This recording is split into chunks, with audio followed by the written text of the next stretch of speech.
नमस्कार, social city prime news में आपका स्वागत है। मैं मनीष उपाध्याय। आज हम लोग हैं ग्राम पंचायत दक्षिणवारी चक्की प्रभुनाथ नगर में और हमारे साथ हैं यहाँ के स्थानीय मुखिया प्रतिनिधि।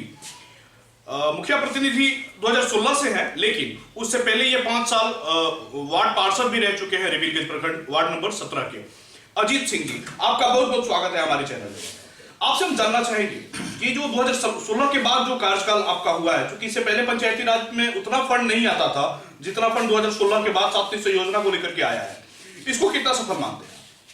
देखिए, 7 निश्चय योजना सरकार की महत्वाकांक्षी योजना है, लेकिन उसमें कुछ ऐसी एकाध योजनाएं हैं जो हमको नहीं लगता है कि वो अच्छी रही। जैसे नल जल योजना, तो सरकार इसमें टेक्निकल को रखना चाहिए था। जैसे वार्ड सदस्य को दिया गया, अगर इसे वोट के लिए कहा जाए या जो भी कहा जाए, मैंने बड़े लोग हैं, बड़े सोच होंगी, जो भी होगा, लेकिन कुछ भी चीज़ को करने के लिए टेक्निकल होना चाहिए, और टेक्निकल नहीं है, इसी वजह से ये फेल है योजना।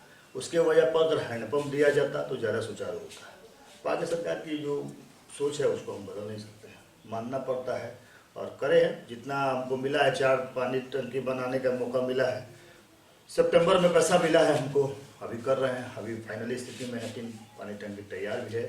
2 माननीय सांसद राजीव प्रताप रूडी जी का हम धन्यवाद देते हैं। उन्होंने अपने फंड से एक छोटा सा पंचायत है, उसमें हमारे लगभग 6 पानी टंकी हो चुकी है, सफिशियंट है।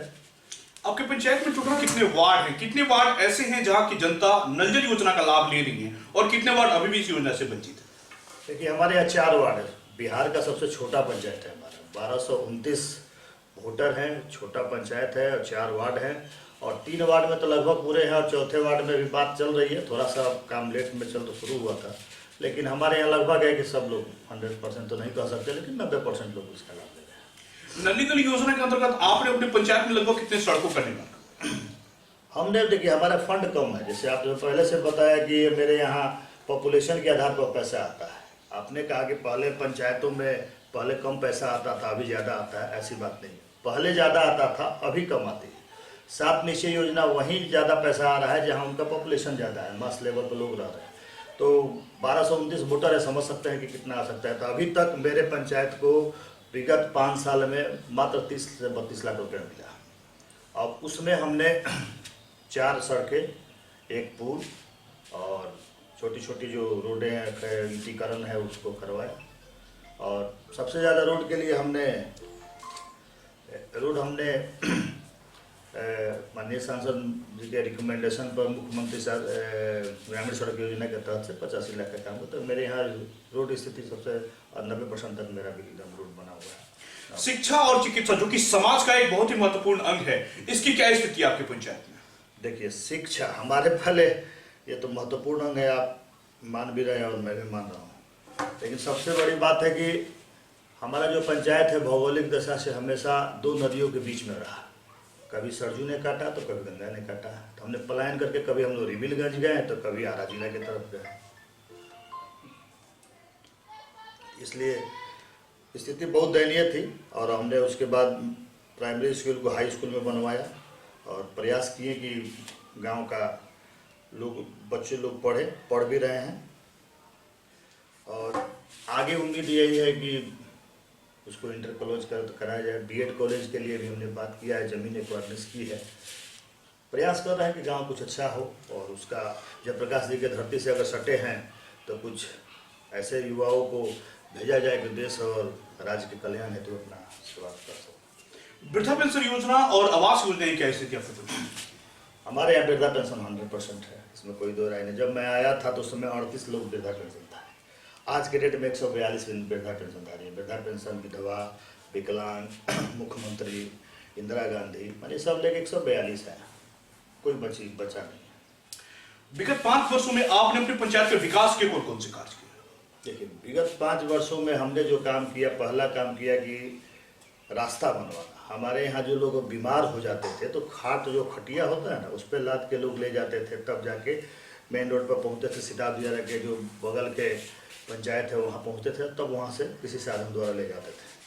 हमने उस रास्ते को बनवाया और रास्ता से कनेक्ट करवाया, सिताब दियारा से अपने दक्षिणवारी चक्की को कनेक्ट करा, पहला काम किया।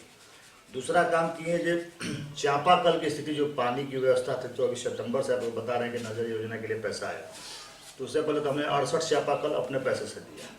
फिर उसमें पूरे पोल पे जो इलेक्ट्रिक है वहाँ उस पर LED लाइट लगवाई, घर पर लगवाया और पूरे पंचायत को हमने लाइट युक्त कर दिया है। मेरा पंचायत आज के डेट में बिहार का शायद पहला पंचायत होगा जहाँ LED लाइट हर जगह, हर चौक, हर चौराहे पर लग चुका है और बिना किसी फंड के। सरकार के ने अभी तक ऐसा कोई दिशा निर्देश नहीं दिया है कि आप किस मत से इसका खर्चा करेंगे, चाहे लगाएंगे, चाहे लाभ देंगे। लेकिन हमको लगा कि लाइट जरूरी है जीवन में, इसलिए बच्चों को पढ़ने के लिए, वृद्धों को रात में चलने के लिए, लड़कियों के साथ कुछ गलत ना हो इसके लिए भी हमने पूरे गांव को रोशनी युक्त किया है कि गांव हमारा बहुत सफिशिएंट है। और विकास के कौन कौन से कार्य किए? पहला, उसके बाद अपने सांसद महोदय से काम कहा था तो उन्होंने बोला था कि उस समय पानी टंकी की हम लोग के यहाँ नहीं थी, तो बोले कि 2 पानी टंकी 25 लाख रुपए का, एक एम्बुलेंस सेवा भी दिए हैं। उसके लिए फिर से हम उनका धन्यवाद देंगे कि आज भी हमारे पंचायत में जो लोग बीमार पड़ते हैं 12 रुपये किलोमीटर के हिसाब से उनका खर्चा चलता है। पटना, छपरा, रिविलगंज आराम से लोग आ जाते हैं। कोई नहीं कहता है कि मुखिया जी कोई गाड़ी नहीं है, कोई साधन नहीं है। वहाँ ड्राइवर परमानेंट रहता है, उसका पेमेंट हम अपने पास से देते हैं। जो आय होती है उससे थोड़ा बहुत निकलता है, नहीं कि तो घाटा नहीं चलता है। लेकिन फिर भी एक सेवा करने का भाव है और हमें जनता ने बड़ी उम्मीद से बैठाया था तो हम उस पर पूरा खड़ा उतरने का प्रयास करते हैं। तो एम्बुलेंस हो गया। उसके बाद मनरेगा से हमने लगभग 1.5 करोड़ का काम करवाया है।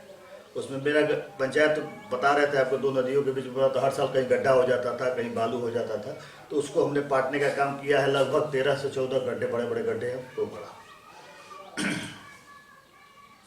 उसके बाद है पानी टंकी। पंचायती राज विभाग से हम लोग को 4 पानी टंकी का पैसा मिला था, हमने शुरू कर दिया है। 10 दिन में 3 तो फाइनल की स्थिति में 1-2 दिन में उद्घाटन हो जाएगा और 1 हो जाए 10 दिन में हो जाएगा। पानी टंकी का हम लोग पूरा प्रयास किया कि सब लोग को मिल जाए। और उसके बाद हाई स्कूल बनवाए। मिडिल स्कूल था उसको हमने टर्मिनेट करके, जो सरकार की योजना थी और पहले के जो मुखिया जी लोग थे पता नहीं क्या क्यों नहीं करा, 18 साल में एक ईंट नहीं बना, तो हमने एक स्कूल बनवाया, एक आंगनबाड़ी केंद्र भी बनवाया। सिलाई सेंटर हमने खुलवाया अपने पैसे से। वहाँ जीविका की 10 समूह हैं। आपको ताजुब होगा कि छोटा सा पंचायत है, 10 समूह हैं और 10 समूह में 10-10 औरतें हैं। सोचिए जिस घर में गांव का 200 घर ही होगा उसमें 100 महिलाएं जीविका परमानेंट काम करती है और उस जीविका के समूह से सारे लाभ लेती है। बैंक से उसको पूरा सरकार का योजना था, हमने उसको पुश किया कि भाई इनका भी सम्मान हो। और महिलाओं का आशीर्वाद और प्यार हम पे बहुत ज़्यादा रहता है, चाहे लोकसभा चुनाव हो, चाहे विधानसभा के चुनाव हो। आगे पूछती है जो भी काम जिसको हम चाहते हैं, जो देश की प्रगति में काम करते हैं मोदी जी, उनके लिए हमने प्रेरित किया तो उन लोगों ने ऐसा वोट दिया जो हमारे पंचायत में पहले नहीं था। सिलाई सेंटर 3 हमने खुलवाया, 3 सिलाई सेंटर जिसमें बच्चियाँ आके सीखती भी हैं तो और उनको पैसा अपने पास लेते हैं। RTPS काउंटर खुलवाया कि ब्लॉक के जितने भी लोग हमारे गांव से यहाँ आने के लिए 30 किलोमीटर की दूरी है प्रखंड कार्यालय, और प्रखंड कार्यालय से आने जाने के लिए कम से कम 120 रुपये खर्चा लगता था। तो हमने जितने भी RTPS, मैंने सरकार की योजना थी लेकिन बहुत जगह RTPS काउंटर खुल गया होगा लेकिन कोई वहाँ जाता नहीं है, ना उसको मुखिया कोई केयरिंग करता है। हमने उस बेजाबते उसको खुला। एक लड़की है, वो जो प्रीति नाम है उसका, वो रोज जाती है और सब आवासीय, जाति, आय, पेंशन वहीं बन जाता है। तो पंचायत के लोग को हमने ये दिया सुविधा कि आप यहीं सब कर लो। पंचायत भवन तो ही होता है आज भी हमारे यहाँ। उसके बाद हुआ कि ब्लॉक से जो दलाली लोग करते थे वो बंद करा दिए। डायरेक्ट जब यहीं से काम होता है तो फिर कौन सी का काम। उसके बाद थाना के दलाल, जैसे आपको पासपोर्ट बनवाना है, कलेक्टर बनवाना है, तो बहुत से लोग होते थे कि भाई दिया पैसा दो तो थाना पर वही सब करा देंगे, लेकिन हमने उसको बंद करा है। इससे गाँव के युवाओं भी बहुत ही है। जन वितरण प्रणाली हमारे यहाँ 100% है। मेरे 4 साल के कार्यकाल में एक भी शिकायत नहीं आया कि डीलर महोदय ने हमको अनाज नहीं दिया। हमने उनसे कहा कि अगर जनता हमारे पास आएगी तो हम आपके पास आएंगे, अगर संतुष्ट हैं ठीक है। तो अभी तक कोई नहीं है, वो बढ़िया चला रहे हैं। हमारे यहाँ एक आपको बता दें, मनीष उपाध्याय जी, आपको एक बात बता दें। मेरा पंचायत 1229 का है लेकिन राजस्व ग्राम 6 है।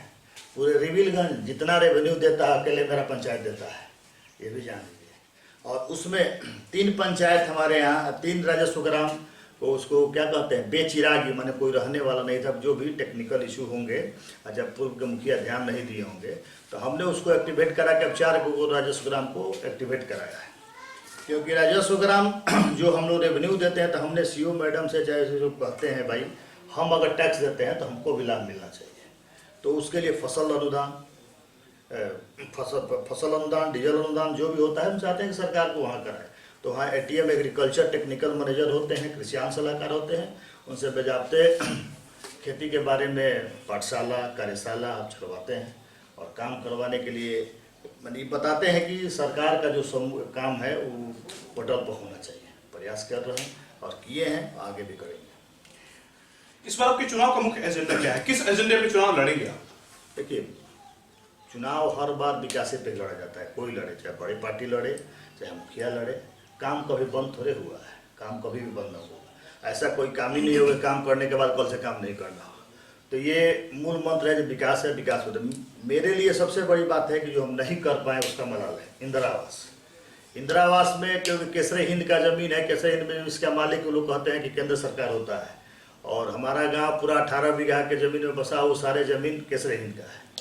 प्रयास किए हैं इसको जो कम से कम इसको कैसे तोड़ा जाए। हमने बड़े पदाधिकारियों से जिला में या प्रदेश में भी बात किया था, तो उन लोगों ने कहा कि इसके लिए आप या तो ज़मीन खरीदना पड़ेगा। तो हमने प्रयास किए हैं, 1.5 बीघा ज़मीन खरीदने का काम करें, 15-16 लोगों के उनका इंदिरा आवास बन सके और इंदिरा आवास पर फोकस रहेगा। लेकिन मोदी जी आए हुए थे छपरा विगत विधानसभा चुनाव में, तो उन्होंने बोला था कि बिहार नहीं, पूरे मैंने देश की समस्या है 40% लोगों की जिनको आवास नहीं मिल पाती है।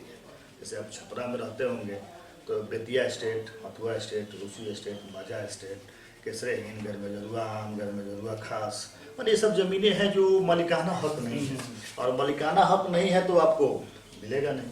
तो उस पर मोदी जी बोले हैं कि उसका पर्चा वर्चा कटवा के इंदिरा आवास दिया जाएगा। तब सरकार की क्या प्रक्रिया, 24 तक बोले हैं कि सबको आवास योजना दे देंगे।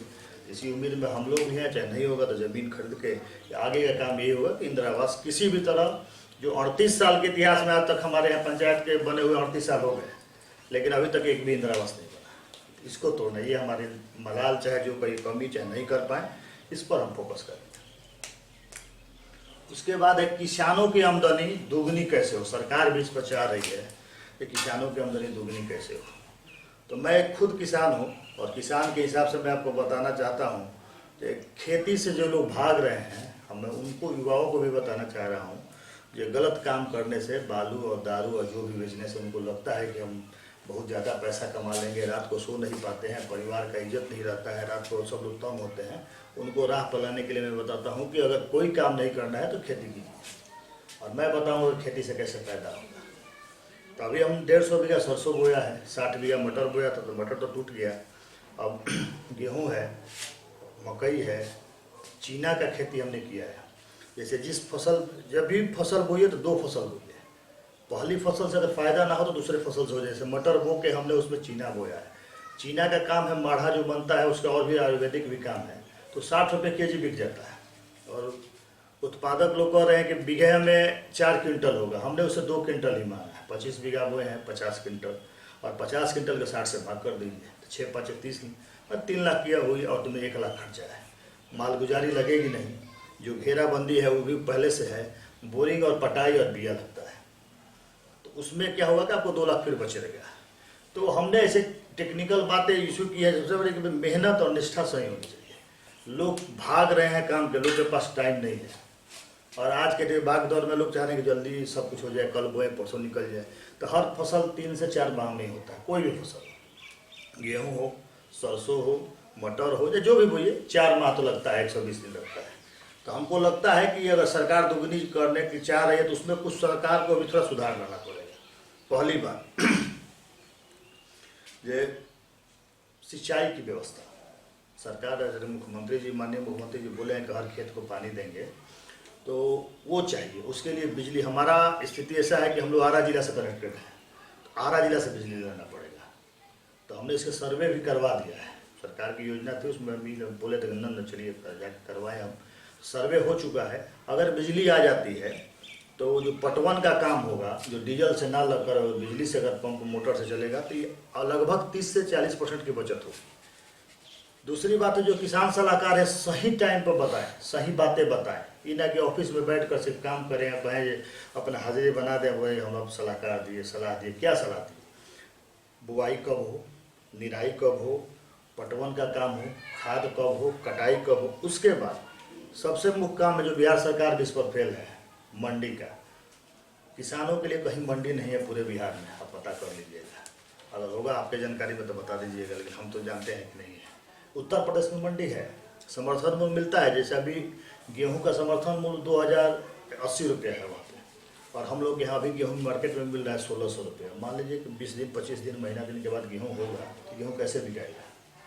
तो किसान की आमदनी तो जो लागत है उससे भी कम में बिक जाएगी, तो निश्चित घाटा होगा ही। एक समर्थन मूल्य होना चाहिए, एक मार्केटिंग होनी चाहिए कि आप यहाँ जाके बेचिए, आपको 2100 या 2200 रुपये मिल जाएगी। योगी जी ने अपने उत्तर प्रदेश सब सटे हैं हम लोग, थोड़ा सा आदान प्रदान होता है, बातें भी होती है वहाँ के प्रधानों से, तो वहाँ स्थिति है। लेकिन बिहार में अभी तक ऐसी कोई स्थिति नहीं है जो मार्केटिंग की व्यवस्था भी। तो मार्केटिंग की व्यवस्था नहीं होगी तो बिहार का कभी भी किसानों की आमदनी दोगुना नहीं हो पाएगी। दूसरा बात है कि हम काम करवाना चाह रहे हैं कि जैसे लघु उद्योग लगे पंचायतों में, मुर्गी पालन, गाय पालन, बकरी पालन, सुअर पालन, इसके लिए भी है। लेकिन अभी तक हमने जितने भी ये विभाग हैं, विभाग के लोगों से हमने गौ विभाग से बात किया, जाके पशुपालन विभाग से भी बात किया, लेकिन लोग करे आएंगे लेकिन कोई आता नहीं है, क्योंकि दियारा क्षेत्र है, वहाँ जाने में लोग पता नहीं क्या है।